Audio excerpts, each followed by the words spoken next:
This afternoon, for our Yom Kippur Martyrology service, we're pleased to welcome my friend, Hannah Garces, to Temple Sinai to present her topic, What True Friendship Looks Like, Why Should Christians Stand Up to Antisemitism?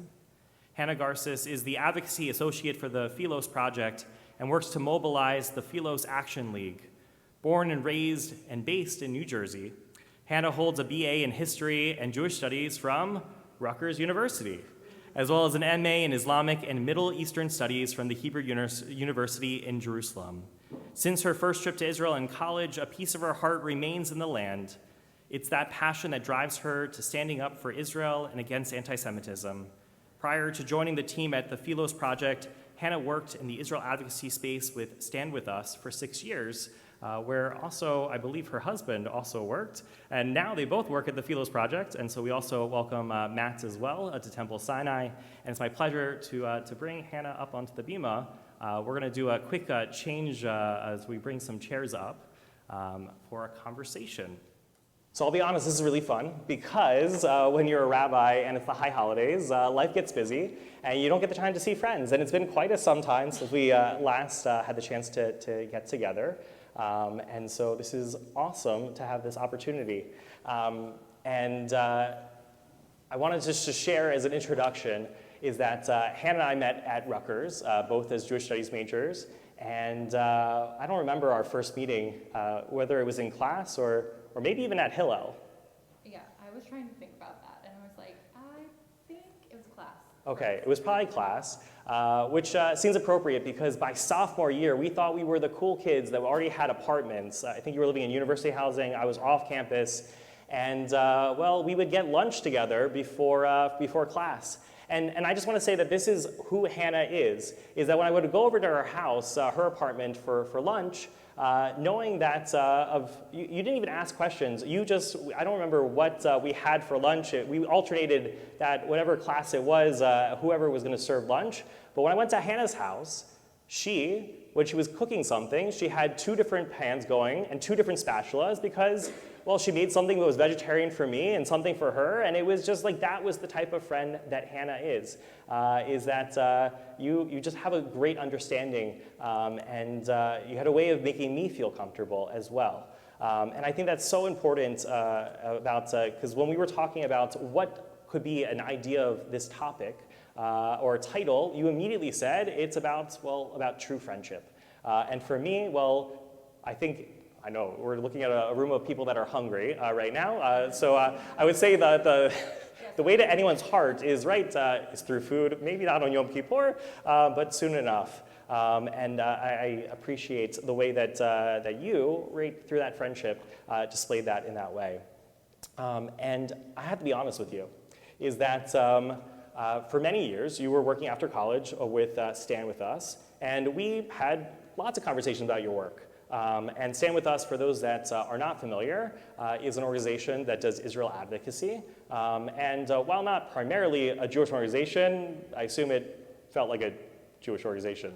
Yeah, even though we had colleagues who weren't of the Jewish faith, so it wasn't, but yes, majority Jewish organization. So. Yeah. And I think there were a lot of things that felt comfortable. In some ways, I understood what that experience was for you. And then you recently switched over to working for the Philos Project, which is an organization I had never heard of before. And I think that for many of us in the Jewish community, you start making assumptions about what I think. You're doing great. I think it just needs to. Perfect. Can you hear me now? Okay. Oh, there we go. Okay. When you start working for the Philos Project, I don't think I actually really had any idea other than I knew that it wasn't Stand With Us anymore. And I think I think what most Jewish people experience is they start feeling like there's walls that start building up. And I started feeling guilty about it because I could have just asked you as a friend of what are you doing? Because I knew you were doing something about anti-Semitism. And you would think that I would have just been able to reach out as a friend and say, hey, Hannah, what's this up? What's this all about? And it wasn't until last February when you were featured in an article with Tablet Magazine, a Jewish news source, and this beautiful article that started talking about your own experience of what the work that you're doing. And at the end of it, you literally say that a lot of Jewish people have this preconceived notion that there's something behind this, or there might be something of putting up walls, and I'm just here to be a friend. And I felt, wow. I know this is my Yom Kippur moment, right? Of that, why didn't I just reach out to you and say, hey, Hannah, what are you doing? And that's so awesome what the work you're doing. And so I know I've kind of spoken around it, but this is an opportunity for everyone else to learn about the work that you're doing. And I'm curious, right? Before we get into the current work you're doing, is you clearly have a strong relationship with the Jewish people.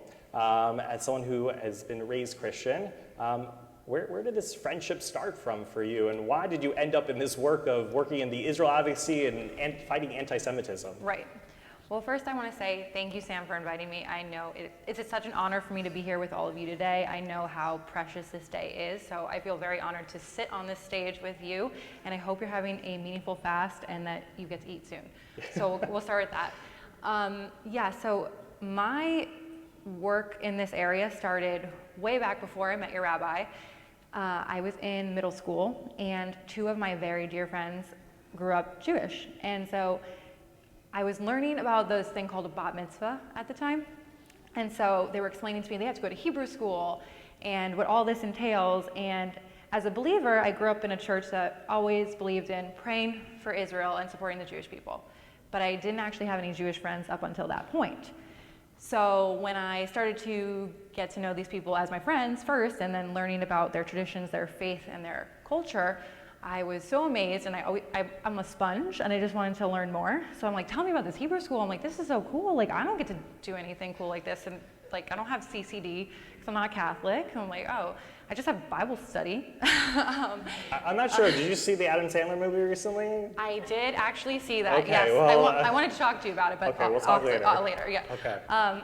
So I was talking about Hebrew school and their bat mitzvah, and they were sharing how excited and how important of a moment this was for them. And so I was learning along with their process, and I got invited to synagogue for the first time for their reading of the Haftorah portion. So when I'm sitting in the synagogue, first of all, the building was beautiful.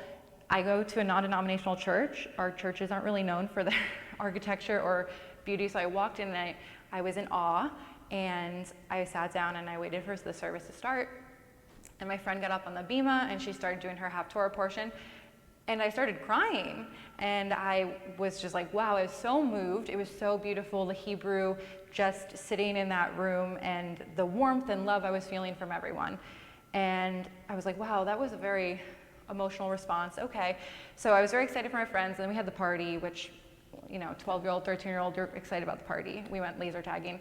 And then after that, it coincided with my first experience with learning about the Holocaust, actually. So in New Jersey, Holocaust education is mandatory in middle school. So this is all happening at the same time, which I think was a very divine kind of moment for me.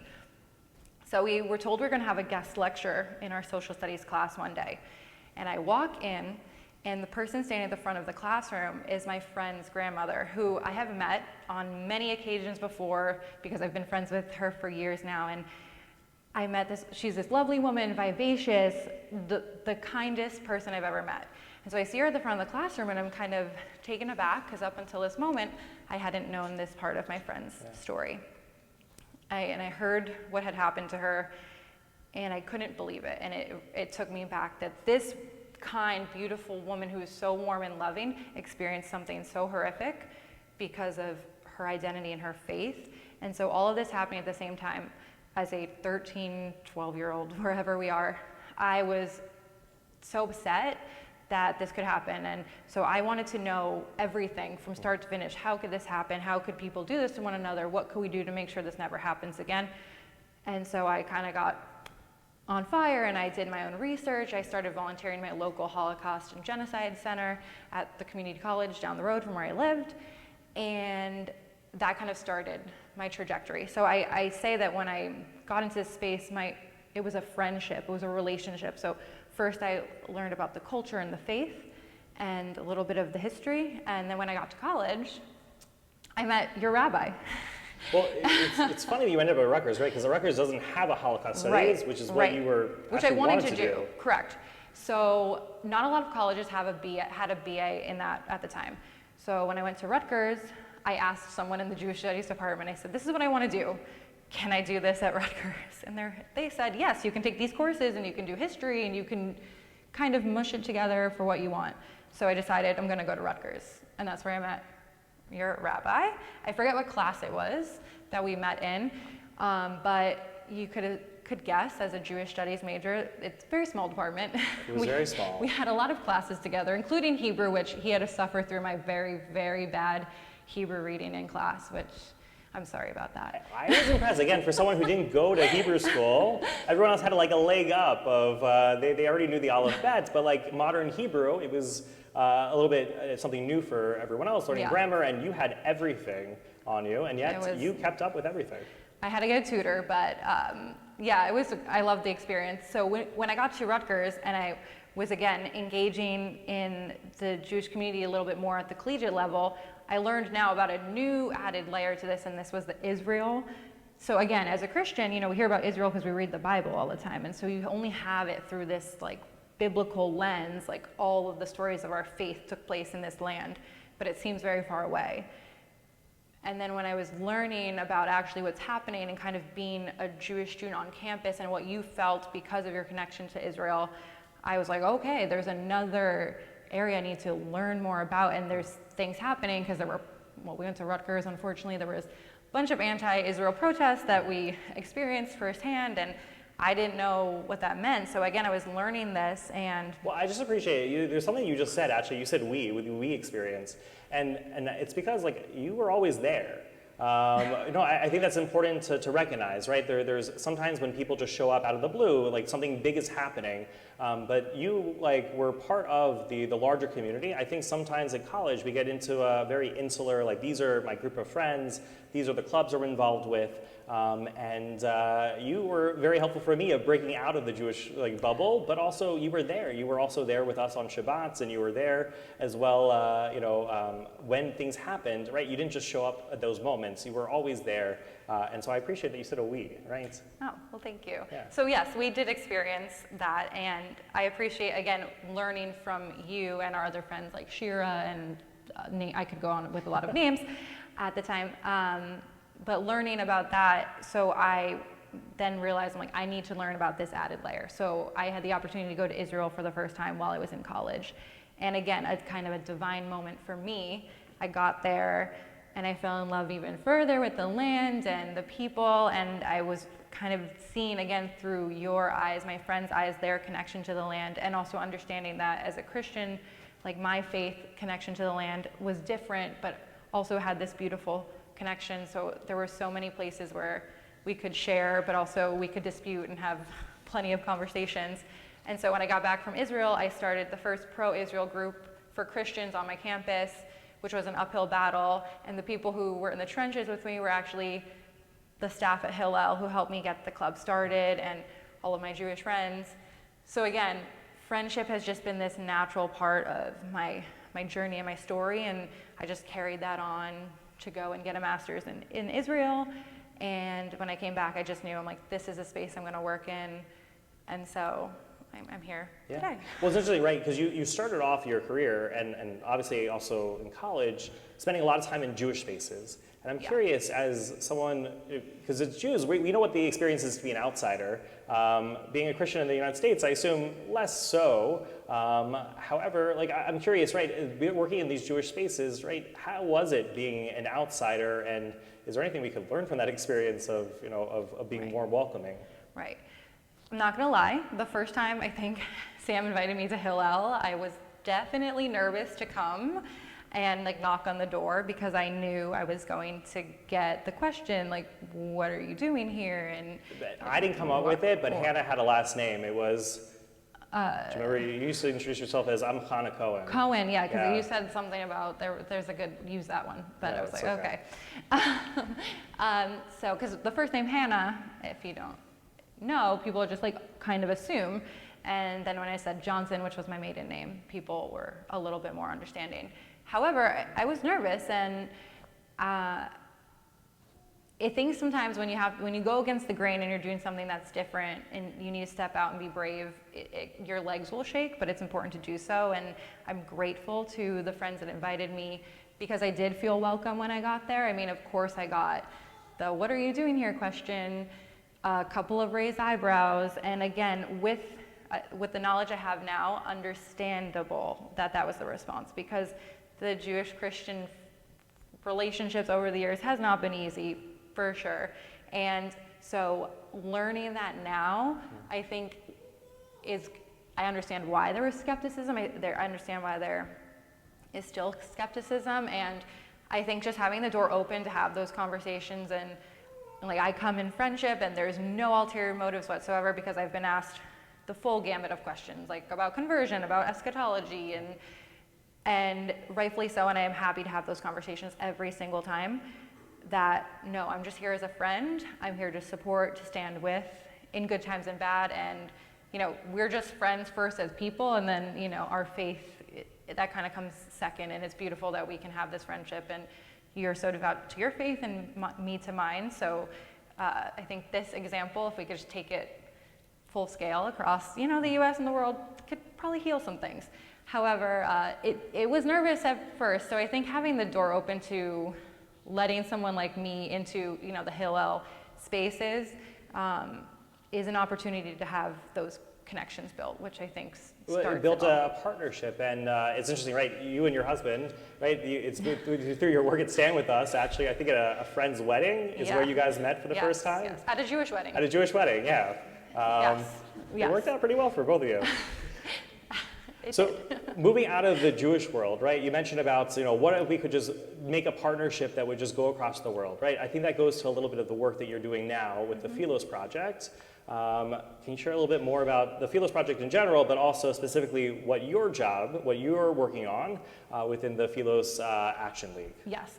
So the Philos Project is a Christian nonprofit that deals with developing young professionals in leadership and connecting Christians to the Hebraic roots of their faith so that they can be the best friends they can to the Jewish community and to Israel, no matter where they land in their professional life. And so we do that by taking them on trips to Israel, but also through educational programs. And then also we want to have hands-on advocacy, which brings me to my job. So the Philos Action League was created in 2021, and it's a network of Christians around the country who will show up in solidarity physically whenever there's an anti-Semitic incident in the United States. And so what we do is basically we bring a bouquet of white roses to a synagogue or Jewish communal center that is closest to the area that was affected, and just a letter that says, "We're your Christian neighbors, we're here for you, you're not alone." And we hope that is an introductory point to those conversations to create the friendships. And we use the white rose as a symbol specifically to pay homage to a group of Christian students in 1930 Germany who found out about what the Nazis were doing and what they intended to do, and so they wanted to amplify the message and fight back, and they lost their lives for it. And so it's that legacy of being upstanders and people who see something and act upon it that we want to take moving forward. And so we don't always want to be there for the bad times as well. We want that to be letting the Jewish community know that they have friends and they're not alone when something bad happens, but hopefully to also open the door to have conversations like this, or even just conversations and build those friendships, because that's how it's, again, starts, like connection and friendship. And the word philos in Greek actually means friend. So the whole point of what we do is just being friends, and friendship is showing up, is standing up, and I think that it would help potentially heal and repair this relationship that we've seen between the Jewish and Christians communities for so long by having Christian friends show up, no ulterior motives, nothing else, just we're here, how can we help? I have to say is that Hannah, I know you obviously professionally you're tracking these things, but you are always the one on social media more than, like, I find out about events that happen throughout our country because of you in many ways, and other news sources, but you're always on keeping track of these things in your work, right? You're coordinating all the volunteers throughout all 50 states of, having people that are ready to go. I'm curious, what have been your experiences, or maybe some experiences you've heard of just showing up? Yeah. So as of right now, we have people in all 50 states and also members in some countries outside the United States. And I wish we had more because the Christian population in the US is so high, and if we galvanized that, we would be able to really respond to every single one. And I get sad sometimes when we can't because we just don't have someone in the proximity. Mm-hmm. So there have been countless things I can tell you about. You guys follow the news, so I don't have to tell you. But I'll give you a couple highlights of special moments that people have shared with me. So in, I forget the name of the town in Illinois, I believe it was last winter, there was a Jewish cemetery that was desecrated with swastikas. And we mobilized our network, and it was actually a pastor in that area who was able to respond. And he went to the cemetery. I don't think it's associated with the synagogue because we were trying to do our research to get that information. And so he brought the white roses, and actually a family, two family members were there of one of the graves that was desecrated, and they were working on cleaning them. And so he was able to bring the roses to them directly, so it was a person-to-person contact, and the family was so grateful. The pastor was then asked to speak a year later when they had a ceremony, when they had fixed up the cemetery, just again to represent Christians who will show up for their Jewish friends. And so that was very special. But for that family, he told me that they were so overwhelmed, they weren't expecting it whatsoever. And so those are the moments, and the work that I've chosen to do as a profession isn't easy. Pretty hard, and again, a lot of people still ask me, why are you even doing that? It's because it's the right thing to do, and more people need to be doing it. However, there are days that are really hard, and so the stories of these small interactions of people being grateful or seeing just a friendship blossom out of something that is horrible gives me hope, and I think that's really important because it can be so dark and dreary in those moments. And I was actually at a conference in Florida, and we were talking about what I was doing, and this woman came up to me, and she started kind of asking me questions, and she's like, "But why would you do that?" And she's like, "I'm Jewish, why would you do this?" And I said, the only thing that's necessary for evil to triumph is for good men to do nothing, and all I want is that my network is the network of good men and good women who will be upstanders, who won't just do nothing, but will do something. And she got teary-eyed, and she gave me a hug, and she's like, "We're friends now." And I said, absolutely. So again, these small moments, small points of connection, you can kind of talk about it in all different conflicts and things we're seeing in our nation, but it's those points of connection and person-to-person contact that are so crucial to who we are as humans, but also who we are as people of faith that can really, heal the broken places. So it's nice to hear those, because I know you also mentioned that in your work that most of the interactions, someone goes and leaves flowers, there isn't always a response back. Right.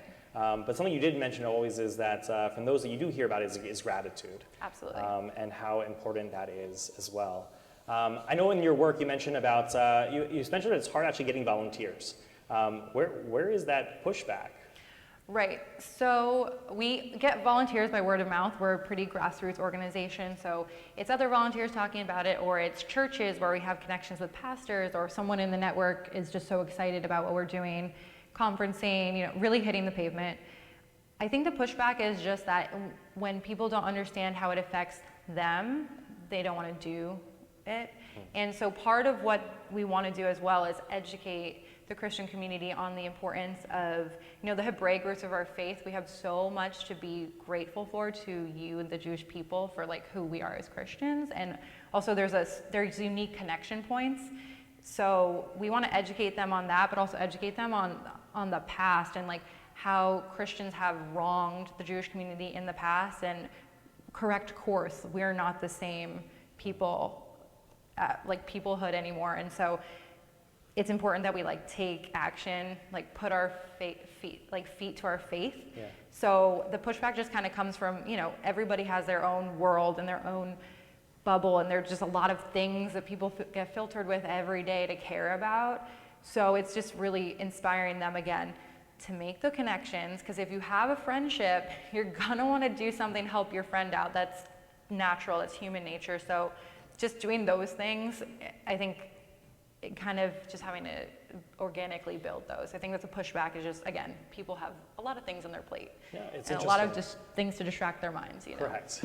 I wish we could, you know, tackle all the world issues, exactly. But I remember when things have happened in the past, like when after the massacre in Pittsburgh, you were one of the first people that called me, and we were talking on the phone and realizing that, you know, we were talking about how in synagogues, how the amount of security that was in place, and you know, there's no houses of worship, right? It's not just the Jewish community that has experienced hatred or acts of violence. And I remember you mentioning that within smaller denominational Christian communities that like there is no understanding or even resources for security and such like that. And it was mind-blowing for me. It was something that like, oh wow, like, like the same thing as you just said, right? You know, like unless it affects you, you don't always think it's a problem. Right. I'm curious, right? Is there something that the Jewish community could be doing better to be an ally for the Christian communities? So I think the best thing is just to have the door open to have us connect. And so kind of like my experience, like walking into spaces, it gets a little nerve-wracking because there are sometimes walls built up. And again, for good reason, there is a lot of history there to unpack and like trauma. And I just want the door open so there is a connection. So I think to do that is the best way to start being an ally, right? It's just to have the door open to allow conversations, friendships, you know. I would love to do more just community service things with like my local Jewish community partners, because those are both things that I feel our communities share, is like serving others and taking care of our communities. So my goal is to do more of that with the Philos Action League. Again, right now, we're a little busy with responding to things, which is unfortunate. However, I think that's a great way to start, is to serve our local communities together, because we are, you know, there's probably a church down the street, and, you know, we all live in the same space, so we should be working on serving our community together. It's a really powerful reminder, because so often we're reacting when we do get together with the churches in the area, right? Sometimes it's reacting to an event that's happened, or getting together for a set thing of, you know, our Thanksgiving service, and we do that work of, you know, bringing food to, you know, to donate, but not always, you know, what's happening throughout the rest of the year. You mentioned a little bit about the reaction of that cemetery where a pastor came and spoke a year later. I'm curious, are any other long-term relationships that have been built because of this work of the? Yeah, so friendship is hard and it takes time to grow. So that's an ongoing conversation we're having with different communities around the country. And again, the goal isn't for me to always be the one talking to the communities. I want the person who actually lives there to connect with their community. So we're working to facilitate those. On a national scale, we do have great partnerships with other organizations that are combating anti-Semitism, both at the community and campus level.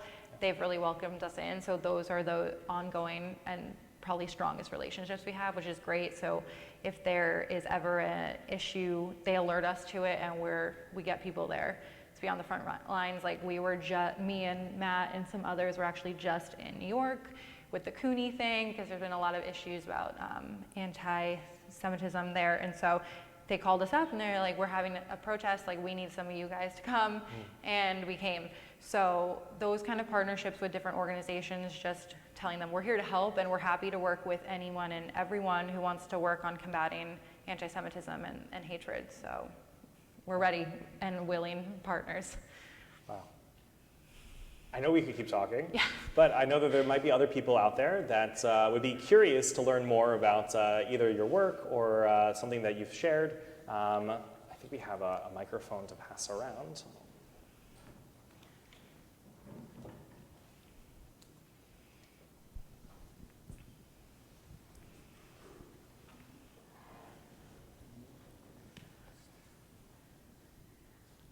Good evening. Good evening. Temple Sinai is having an event October. Great, can you talk?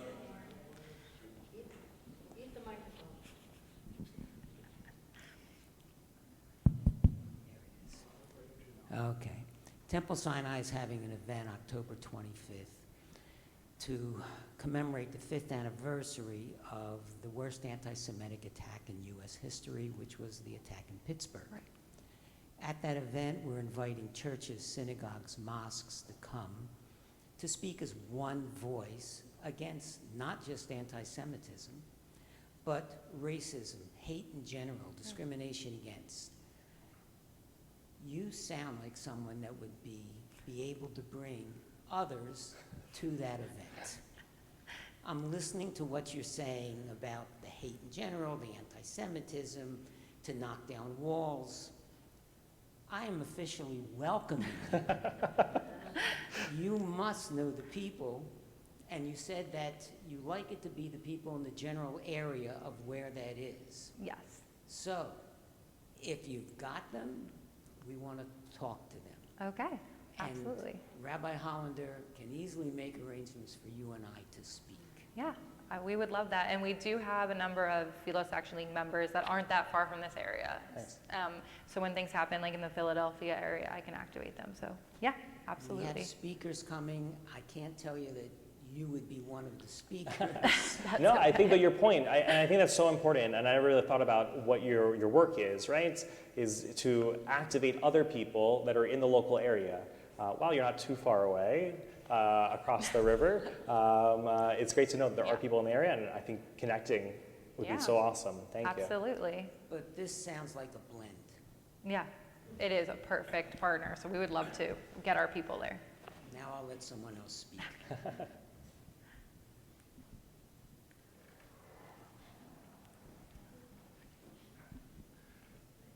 First of all, thank you for coming and joining us here.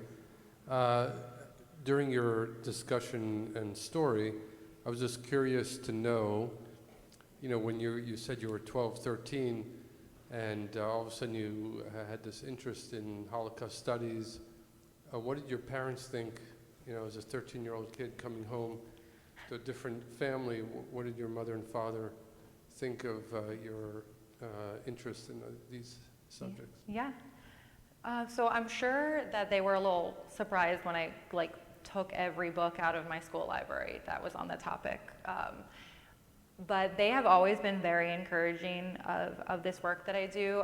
My parents, again, also, I was raised in a home where we supported Israel and, the Jewish people.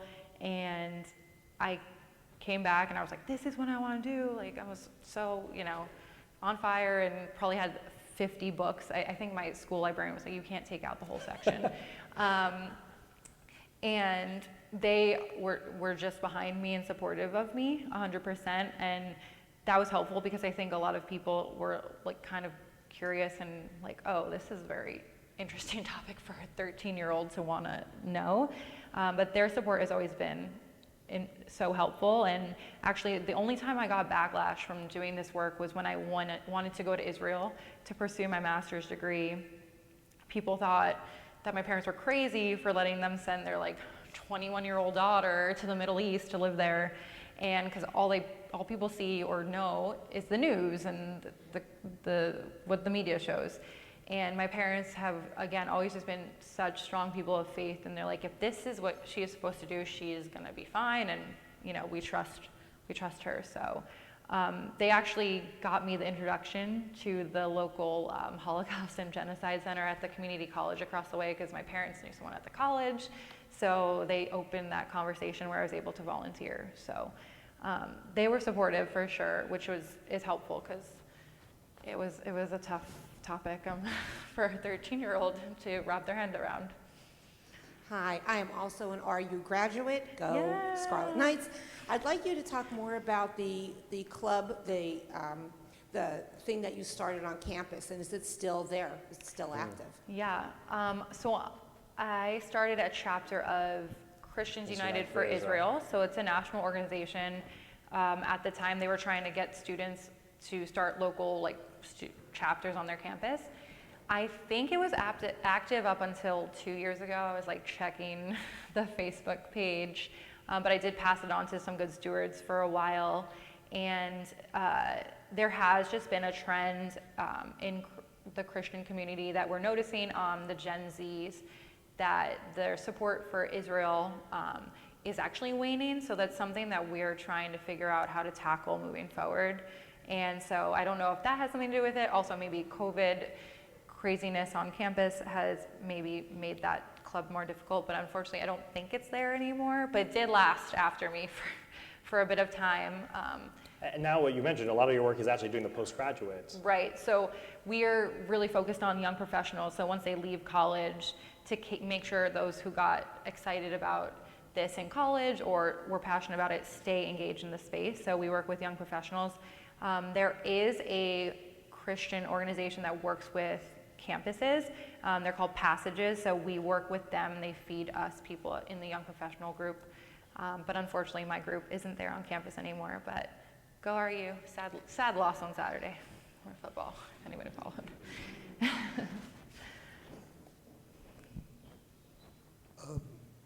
Two-part question. With the insidious practice going on in this country with banning books in the public schools, does your organization have any publications? And if not, would you be interested in getting them? And if you don't, would you recommend books to schools? And what kind of pushback would you see if you made these attempts in the places that are banning books so readily?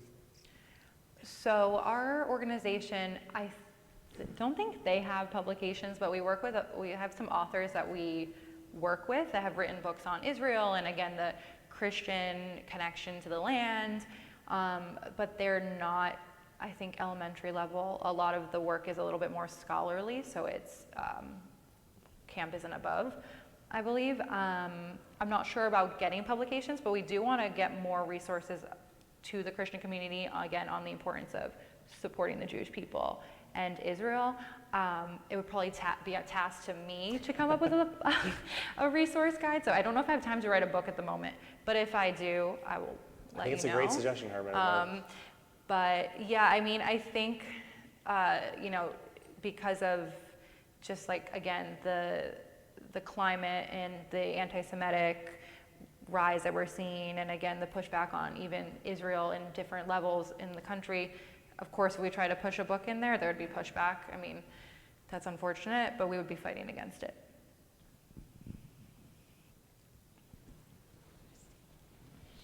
Hi, thank you so much for coming and for sharing that. I think that's so wonderful what you're doing, and I myself wouldn't be here today if it weren't for Righteous Gentiles, so thank you. I think my concern is that there's such an epidemic of misinformation on social media that's influencing so much of this, and it's not just anti-Semitism, but most of these white supremacists, they don't just hate Jews, but they hate many other groups like Asians, and so I think that many of our leaders have become complacent, and I think that's wrong, that they need to speak up, because it's very dangerous the point we're at right now. Right. And I worry for my grandchildren and my children, and I just wish that the leaders would speak out more, so this, that it will never happen again. So I just want to thank you again. I think it's wonderful what you're doing, and I wish more people were open-minded, and it's a problem with the social media. So I'm not sure. Yeah, no, absolutely. What we can do as an individual. And yeah, so we are, again, working on resources with the Philos Action League, but the Philos Project for things to go out on social media so we can combat some of that. And, our goal with working with young professionals is that we're developing leaders before they get to these higher places, so that when they get to those positions of authority, that they can stand up against all the things that you said that we're seeing. So, yeah. Thank you so much for your presentation. Closer? No, I don't want to stand. Thank you for your presentation and for the amazing work you do and for really devoting your life to what's an extraordinary thing. I'm curious, your upbringing was, you grew up in a home that was pro-Israel. What, if you have an answer to this, denominations or what groups of Christians are drawn to this? I've also seen it from both sides. I've worked in Israel advocacy, and we've seen, you know, Kufi. Yeah.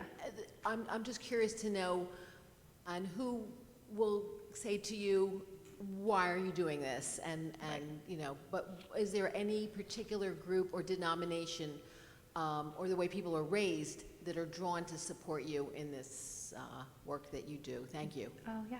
Well, again, I'm really honored to be here, so I have to thank all of you for letting me talk on this platform today. So yeah, there are a lot of denominations across the Christian faith. That's a whole other TED Talk that could happen today that would probably confuse you, because it still confuses me, and I grew up in this. So yeah, evangelicals tend to be more pro-Israel naturally. But we have members in our network that are across the spectrum, which is kind of amazing. It's something that Philos does really well. We're ecumenical, so we have Catholics, we have Orthodox, we have Coptic Orthodox, we have non-denominational Baptists, and kind of all in between. There are problems in certain Christian denominations that have been very vocally anti-Israel. And those are some of those mainline, some of the Presbyterian churches, but not all.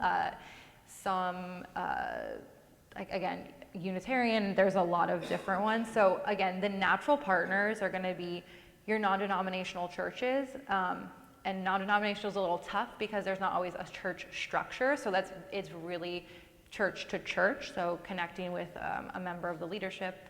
But you know, if you want to go further into that, I'd be happy to share my information and let you know, because we do try to track those, and those are the churches we try to work with the most, because there are some denominations that are completely not open to the idea, which is unfortunate. But our network does have people from across the board, and there's actually a big movement in like the Catholic Church actually of people, you know, kind of repairing the Jewish-Catholic relationship, which is very, you know, riddled with its own set of history as well. And so there are actually a lot of churches that are working on doing more combating anti-Semitism from like within Catholicism, which is something that Philos is working on as well right now.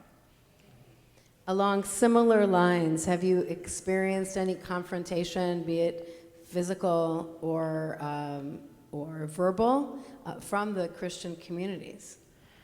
So luckily, no. I have talked to plenty of people where it gets weird and awkward at conferences again, but no one has physically. We actually went to Louisville, Kentucky last May. They were doing their PCUSA, which is a branch of the Presbyterian Church, was doing a vote to call Israel an apartheid state. So we rallied our people, and the local Jewish community was there, and we were outside before the vote, just trying to talk to them and be like, you shouldn't do this, like, don't vote on hate, this is not right. And nobody physically came up to us, but we got shouted at a couple times, a couple people just, you know, saying not the most friendliest of things. And I dealt with some of that, again, in college. We dealt with that at, like, anti-Israel protests. So for me, it wasn't completely new territory, but some of the other people who have joined our network were shocked a little, and I said, no, this is part of being on the front lines of this issue. People are gonna get mad, gonna get in your face, but luckily no one has been like physically assaulted yet. And hopefully that doesn't happen. However, if it does, we know it's like, we're fighting for what's right. So if someone gets, you know, mad and gets in our face, I'm like, okay, I know what we're doing is right, so we just have to withstand this. It's okay, we can. You're doing remarkable work. Thank you. Well, I want to say thank you to everyone for all the amazing questions. And more importantly, thank you to Hannah and Matt for both being here, and also the work that both of you are doing. Matt, we'll have to get you up here another time. I should have thought about having both of you up here, but I think that in the Jewish community, sometimes it feels so isolated, or we don't know where our friends are, or you mentioned, right? So, you know, like, when it's unfortunate, when there's an unfortunate event, and that's when showing up. But I like this idea of, like, how do we activate those resources ahead of time so we have those partnerships in place, and we can build those beautiful, service building projects together rather than just being reaction to hate. Yeah. But it is such a, I know that during this time, right, we were reflecting about, during Martyrology, of thinking about low moments throughout history, but I think that even though this is a reaction to those low moments, I think it's so promising to know that there are people that are dedicating their lives to standing up to hate no matter what, but specifically also to the Jewish community, and knowing that we have partners. So a big thank you to Hannah, to Matt for the work that you guys do, and a big Toda Rabah. Thank you. Well, thank you for coming, and just so Temple Sinai knows, you guys have friends in us anytime, so please feel free to reach out. And have a good rest of your fast, and yeah, thank you.